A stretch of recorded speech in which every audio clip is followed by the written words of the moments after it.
Phaedo, Plato's dialogue on the immortality of the soul and the philosopher's death. Introduction, a conversation about life's final question. Welcome to this audio summary of Plato's Phaedo. Before we begin, I want to set clear expectations. This is an audio-focused presentation without flashy visuals or background distractions. So I invite you to settle in, eliminate distractions, and give this your complete attention. The insights we'll explore today about death, the soul, knowledge, and what it means to live philosophically reward that kind of focused listening.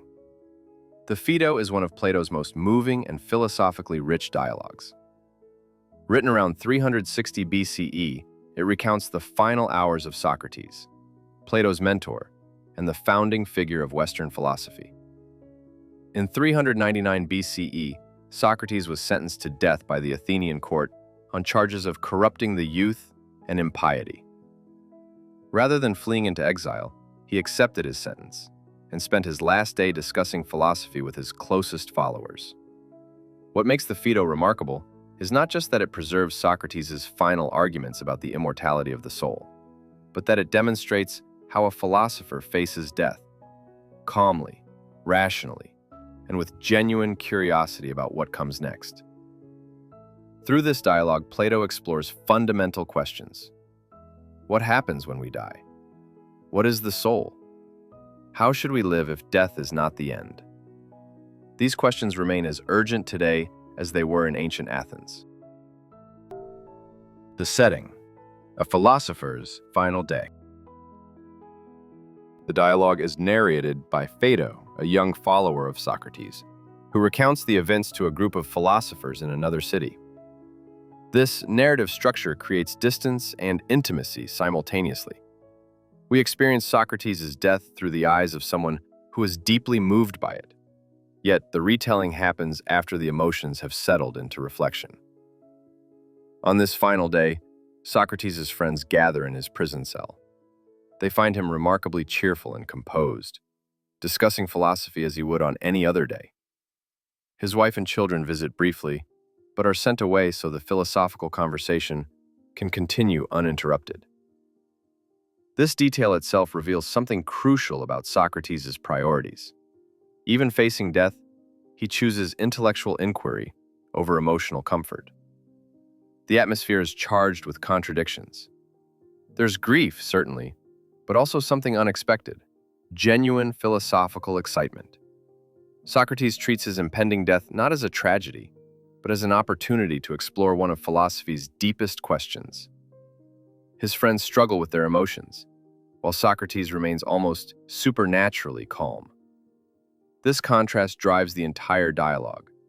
The philosopher who has spent his life pursuing wisdom now gets to test whether that wisdom actually helps when confronting mortality. Philosophy as preparation for death.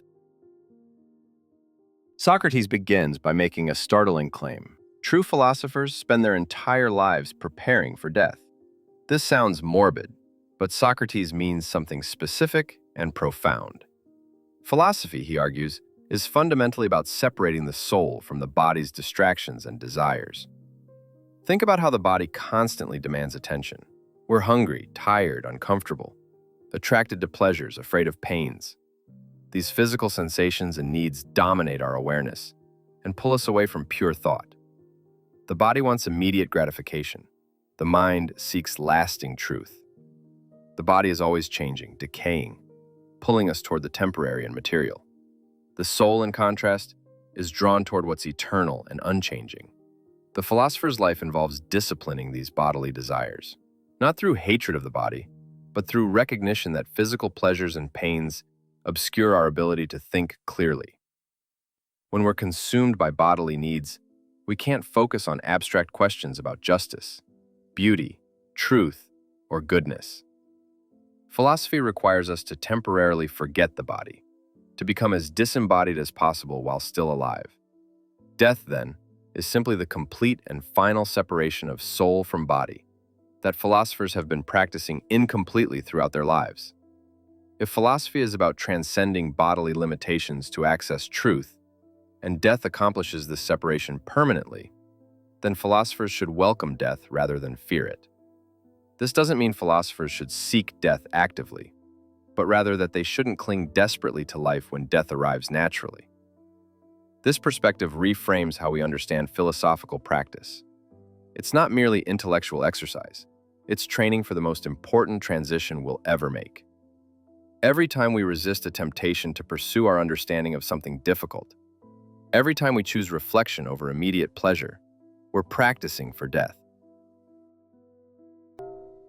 The theory of recollection, learning as remembering. To support his claim that the soul survives death, Socrates presents several arguments. The first involves his famous theory of recollection, the idea that learning is actually remembering what our souls knew before birth. Here's the reasoning. When we encounter imperfect examples of concepts like equality, beauty, or justice in the physical world, we somehow recognize them as imperfect approximations of perfect forms. Two sticks might be roughly equal in length, but we understand they're not perfectly equal. We've never seen perfect equality in the physical world. Everything is approximate, flawed, changing. Yet we possess this concept of perfect equality. Where did it come from? Not from sensory experience, since we've never encountered it. Socrates argues that our souls must have known these perfect forms before we were born. When we encounter imperfect physical instances, our souls remember the perfect forms they knew in a previous existence. This theory does remarkable philosophical work. It explains how we can have knowledge that transcends experience. It suggests the soul existed before birth, which makes its survival after death more plausible. And it transforms education from the implanting of new knowledge into the awakening of dormant knowledge already within us. Consider how we learn mathematics. Nobody can show you a perfect circle. Every drawn or physical circle has imperfections. Yet, you understand what a perfect circle is. This understanding, Socrates suggests, comes from the soul's prenatal encounter with the form of circularity itself. Learning geometry means remembering these perfect forms that physical objects merely imitate. The argument from opposites and cyclical processes. Socrates offers another argument based on how opposites emerge from each other in cyclical patterns. Things become hot from being cold, wake from sleep, increase from decrease. Nature seems to operate through these reciprocal processes. If everything moved in only one direction, the universe would eventually reach a static endpoint where nothing could change further. Applying this logic to life and death, Socrates argues that the living come from the dead, just as the dead come from the living. If souls cease to exist after death and never return to life, eventually all souls would be permanently dead. But since living things continue to be born, there must be a reservoir of souls that return from death to inhabit new living bodies. This argument relies on observing natural patterns and extending them to the soul. It's less compelling to modern readers than it was to ancient Greeks, who saw cyclical patterns as fundamental to nature, seasons cycling, celestial bodies returning to the same positions, generations succeeding each other. The argument captures an important intuition about balance and reciprocity in natural processes, even if it doesn't conclusively prove personal immortality. The affinity argument, soul as akin to the eternal.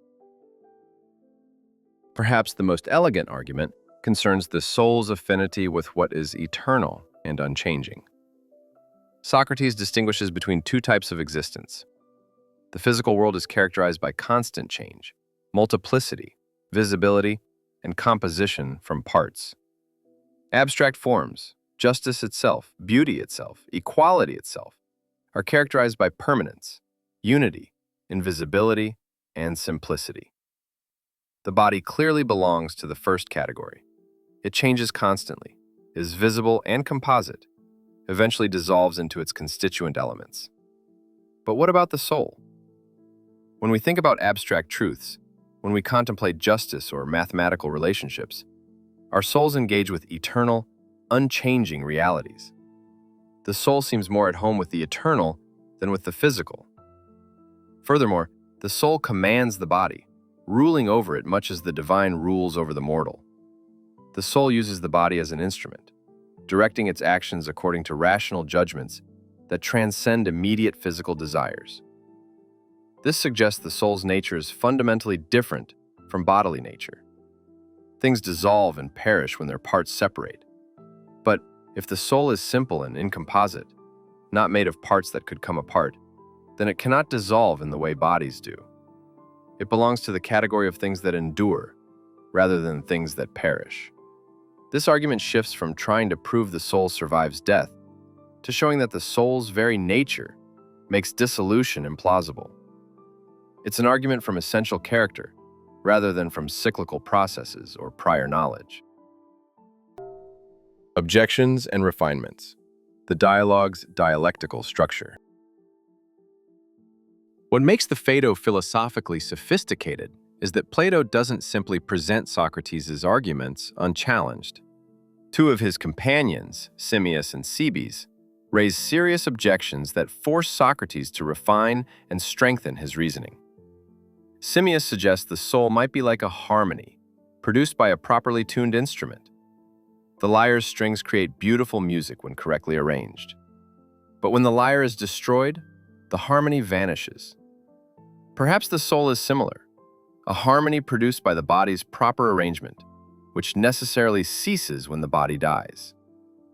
Cebes offers a different worry. Perhaps souls do survive death and even re-inhabit multiple bodies across many lifetimes, like someone who wears out many cloaks. But eventually, even the soul might wear out completely. Survival through one death doesn't guarantee survival through all deaths. Maybe souls are very long-lasting, but ultimately mortal. These objections are important because they show genuine philosophical engagement. Simmias and Cebes aren't blindly accepting Socrates' arguments from authority. They're thinking critically and pushing back. Socrates responds to each objection carefully, demonstrating that the soul cannot be a harmony, because harmonies are always derivative of more fundamental things, while souls can oppose bodily desires, suggesting independence rather than dependence. To address Cebes, Socrates develops his most sophisticated argument about forms and participation. He argues that the soul essentially participates in life. That's what makes it a soul.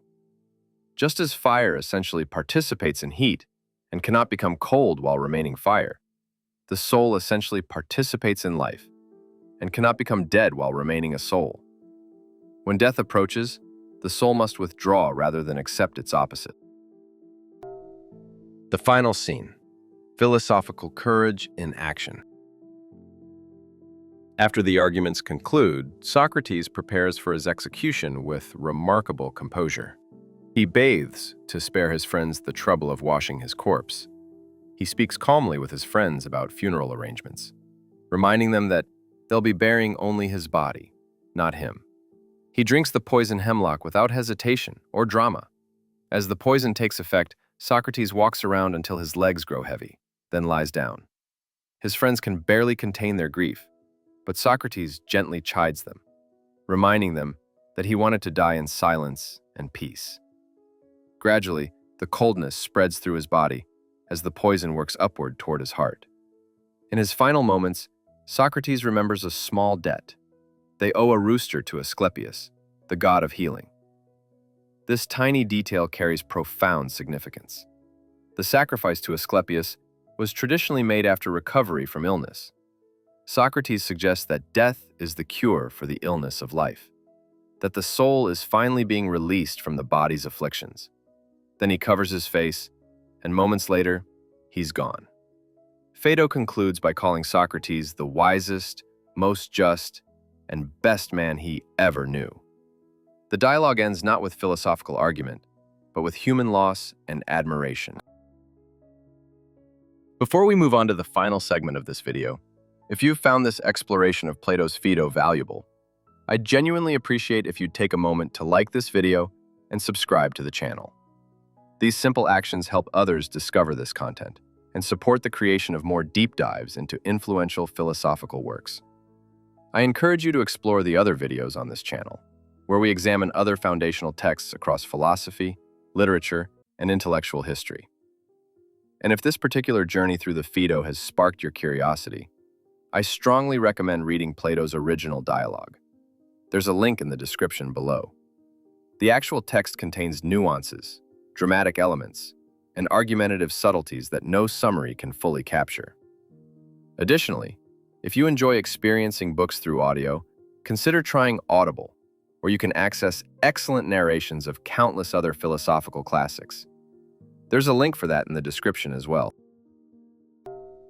Conclusion: why Phaedo still matters. More than 2,000 years after Plato wrote this dialogue, the Phaedo remains one of philosophy's most profound and moving texts. It combines rigorous argumentation with genuine human drama, abstract metaphysics with emotional depth, and intellectual courage with personal vulnerability. The dialogue's arguments for the soul's immortality may not convince everyone. Indeed, they didn't convince all of Socrates' contemporaries. But the Phaedo offers something more important than proof. It demonstrates a way of confronting mortality with reason, courage, and hope. Socrates doesn't defeat death through argument. He transforms it through philosophical practice. The central insight of the Phaedo is that how we think about death shapes how we live. If we believe death is absolute annihilation, we might cling desperately to physical pleasures and immediate gratifications.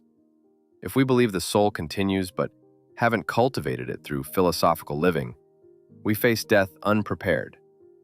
But if we've spent our lives developing our souls through pursuit of truth, justice, and wisdom, death becomes a transition rather than an ending. This doesn't require accepting Plato's specific metaphysics about forms and recollection. The practical wisdom remains valuable. What we dedicate our lives to determines who we become, and what we become shapes how we experience life's inevitable end. The person who lives for momentary pleasures has invested everything in what perishes. The person who develops understanding, virtue, and wisdom has cultivated something potentially more enduring.